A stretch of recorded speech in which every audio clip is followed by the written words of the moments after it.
Soal ijazah, yang ditanya terlihat marah, yang bertanya malah dituduh menyebar hoaks. Sampai kapan seperti ini terus? Ketika data disampaikan justru dibalas dengan emosi. Bukan klarifikasi terbuka, bukan bantahan ilmiah, tapi reaksi defensif seolah pertanyaan adalah ancaman. Padahal kalau memang tak ada yang salah, kenapa tidak dibuka saja? Kalau semuanya sah, kenapa justru jadi semakin rumit? Sebelum membela lebih jauh soal isu ijazah ini, coba jawab 4 pertanyaan ini. Pertama, sudahkah pernah melihat sendiri ijazah aslinya? Banyak orang membela, bahkan sampai membabi buta. Tapi satu pertanyaan sederhana.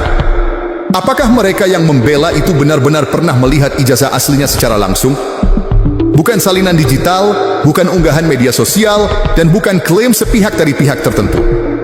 Tapi benar-benar melihat dokumen fisiknya, memverifikasi secara nyata, menyentuh, dan memastikan bahwa dokumen itu sah menurut standar akademik yang objektif. Kalau belum pernah melihat langsung, maka pertanyaannya, pembelaan itu berdiri di atas dasar apa?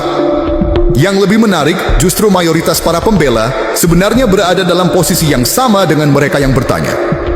Sama-sama belum pernah diberi akses ke dokumen asli. Sama-sama hanya melihat dari kejauhan, mendengar dari media, dan menafsir berdasarkan opini. Bedanya hanya satu. Yang satu mengajukan pertanyaan, yang satu malah membungkam. Yang satu meminta penjelasan, yang satu justru menyudutkan seolah bertanya adalah bentuk permusuhan. Kalau memang sama-sama belum pernah melihat, mengapa tidak duduk bersama dengan yang bertanya, minta keterbukaan dan masalah selesai? Ini menciptakan kejanggalan besar. Jika belum pernah melihat, lalu kenapa begitu yakin? Jika belum tahu secara langsung, mengapa membela seolah tidak mungkin ada kesalahan? Bahkan yang menyampaikan kritik berdasarkan data pun sering dibalas dengan emosi. Lalu ruang diskusi pun tertutup, dan yang tersisa hanyalah suara-suara fanatik yang lebih mementingkan simbol daripada substansi. Padahal, kalau tujuannya benar-benar untuk membela kebenaran, seharusnya keterbukaan didukung bersama. Bukannya menyerang mereka yang justru mendorong klarifikasi. Kenapa tidak diajak bicara baik-baik? Kenapa tidak kita dorong sama-sama agar data ini dibuka tuntas? Agar publik tenang, agar nama baik semua pihak terjaga? Atau jangan-jangan yang dibela bukan lagi kebenaran, melainkan fanatisme terhadap tokoh? Disinilah pentingnya menempatkan akal sehat di depan emosi. Karena kalau pembelaan hanya berdiri di atas rasa kagum atau rasa takut kehilangan figur idola, maka kebenaran bisa tertutupi oleh loyalitas yang tidak kritis. Dan kalau terus dibiarkan, bukan hanya kepercayaan publik yang hilang, tapi juga integritas seluruh sistem yang kita bangun bersama. Kedua, kenapa pertanyaan pakai data dibalas pakai amarah? Banyak kritik terhadap ijazah Jokowi sebenarnya disampaikan dengan pendekatan ilmiah. Bukan asal tuduh, bukan sebatas spekulasi. Ada yang menganalisis jenis huruf dan format dokumen berdasarkan standar tahun terbit. Ada yang membandingkan arsip resmi dari universitas. Ada yang meneliti tanda tangan, mengecek kop surat, bahkan merinci kejanggalan antara dokumen dan kronologi yang resmi. Itu semua disusun sebagai bentuk partisipasi publik, bukan kebencian. Tapi anehnya, apa yang dibalas?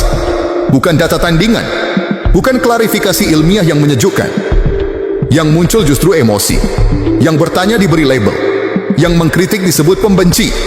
Yang mengungkap data dianggap penyebar hoaks. Pertanyaan yang masuk akal justru dibungkam dengan narasi defensif, kadang bahkan diancam secara hukum. Di titik ini, publik patut bertanya, apa yang sebenarnya sedang dibela? Kalau memang yakin ijazah itu sah dan tidak ada yang perlu diragukan, kenapa tidak direspons dengan tenang dan terbuka? Kenapa bukan data yang dijadikan alat jawab? Mengapa bukan logika yang diutamakan? Karena dalam tradisi akademik dan negara hukum, ketika ada perbedaan pendapat, jawabannya bukan labelisasi, apalagi kriminalisasi. Jawabannya adalah data yang diuji, argumen yang ditimbang.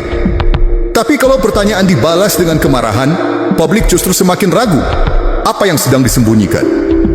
Lebih jauh, reaksi semacam ini memperlihatkan satu hal yang mengkhawatirkan, bahwa sebagian orang tidak sedang membela kebenaran, tapi sedang mempertahankan posisi, gengsi, atau bahkan ilusi. Kalau kritik ilmiah dibalas dengan amarah, maka sesungguhnya yang dipertahankan bukan fakta, tapi perasaan. Bukan kebenaran, tapi identitas. Pertanyaannya sekarang, Apakah kita siap menjadi bangsa yang tidak bisa menerima pertanyaan logis? Apakah rakyat harus diam saat melihat kejanggalan hanya karena takut disalahartikan?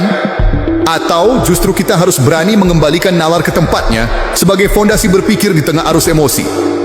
Jika yang dibela benar, maka tidak ada yang perlu ditakuti dari pertanyaan ilmiah. Justru disitulah kesempatan terbaik untuk menunjukkan bahwa semuanya memang sah, terbuka, dan masuk akal. Tapi kalau pertanyaan dianggap musuh dan emosi menjadi tameng, maka hati-hati.